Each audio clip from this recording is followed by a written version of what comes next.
बात सुनाते हैं। देखिए आजकल लगभग प्रत्येक घर में आरओ बिठाए गए हैं, या तो फिर आरओ का पानी ला करके हम उस स्वच्छ पानी को पी रहे हैं, कुछ उबाल करके पी रहे हैं। लेकिन पहले ऐसी कोई व्यवस्था नहीं थी। आजकल तो टंकियों का ढका पानी पी रहे हो, लेकिन पहले पानी बहती नदियों का, खुले तालाबों का या खुली विहरों का पिया जाता था, कुओं का पिया जाता था। क्या उस समय लोगों को रोग होते थे या फ्लोराइड की समस्या होती थी? फ्लोराइड युक्त पानी नहीं था, सब पानी स्वच्छ था, पवित्र था, शुद्ध था। क्यों? अगर नदी के पानी की बात करें तो नदी के पानी में तो सभी जानवर भी नहाते थे, लोग उसमें से तैरते भी थे, फिर गांव का जैसे बहुत सारा गंदगी उसमें होती थी, फिर भी उस पानी को पीने से रोग नहीं होते थे। कारण था वो पानी गो कृपा से शुद्ध हो जाता था। कैसे? गौ माता जी का गोमूत्र उस पानी में गिरता, और गैया जी के गोमूत्र में बहुत अच्छी शक्ति है जो उस पानी को शुद्ध कर देती है। होता क्या था सज्जनों, याद करो, पहले प्रत्येक घर में 10, 20, 25, 40 गौ माता रहा करती थी, होती थी। पहले की बात सुना रही हूँ, आज से 40 साल पहले। अब इतनी सारी गैया जी को पानी कहाँ पिलाने जाते थे लोग? बोलो, नदियों पर, क्योंकि घर घर में तो नल टूटी नहीं थी। और जैसे वो गाय माता को पानी पिना के लिए नदी तालाबों पर ले जाते थे, वो गाय माता पानी पीने से पूर्व या बाद में गोमूत्र त्याग करती थी। वो गोमूत्र उस गिरता बहता उस नदी तालाब में जाता था, और गोमूत्र मिक्स होते ही वो पानी पूर्ण रूपेण शुद्ध हो जाता था। वैज्ञानिक भाषा में बताओ तो आप एक काम कीजिएगा, अपने नवापुर में मेडिकल तो बहुत सारे होंगे, कितने? लगभग 40, 10 ही मेडिकल स्टोर है अपने गांव में। नहीं, बात अच्छे की नहीं चल रही, जा दवाई मिलती है। आप किसी भी मेडिकल स्टोर पर चले जाइएगा, वहां एक बिटाडिन नाम की दवाई मिलेगी।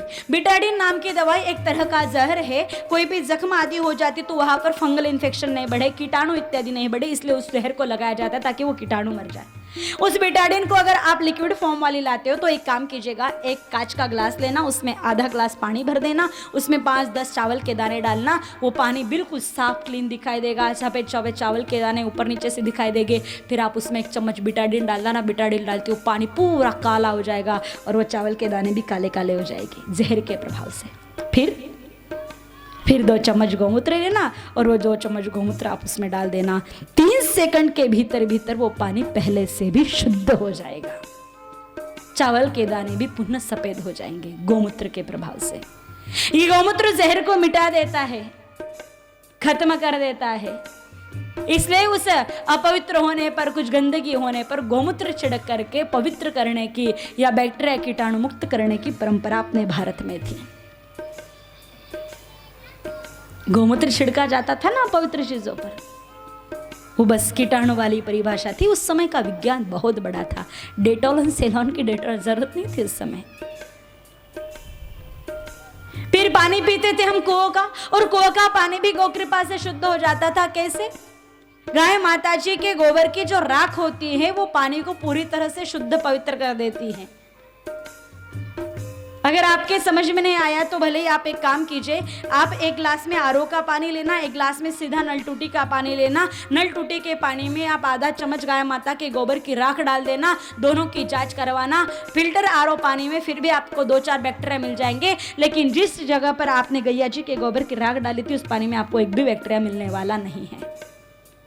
पहले कुओं में यही राख डाली जाती थी। कैसे? याद दिलाती हूँ।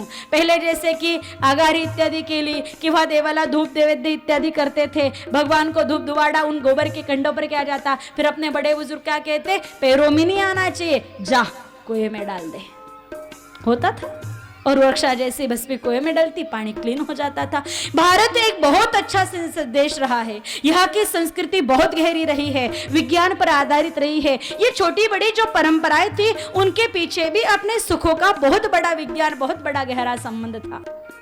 अब चर्चा करें ना पानी की तो बहुत बड़ी लंबी है, लेकिन ध्यान रखिएगा, जिस धरती पर गौ माता जी की सेवा हो रही है, जिस धरती पर सेवित गैया जी का गोबर और गौमूत्र गिर रहा है, वह इंद्र भी जल बरसाएगा, मानसून भी सही समय पर दौड़ करके वहां बादल मेघ गरज पड़ेंगे और धरती का जल स्तर भी गौ माता जी के गोबर गौमूत्र सेवा के प्रभाव से ऊपर आ जाएगा। बोलो गौ माता की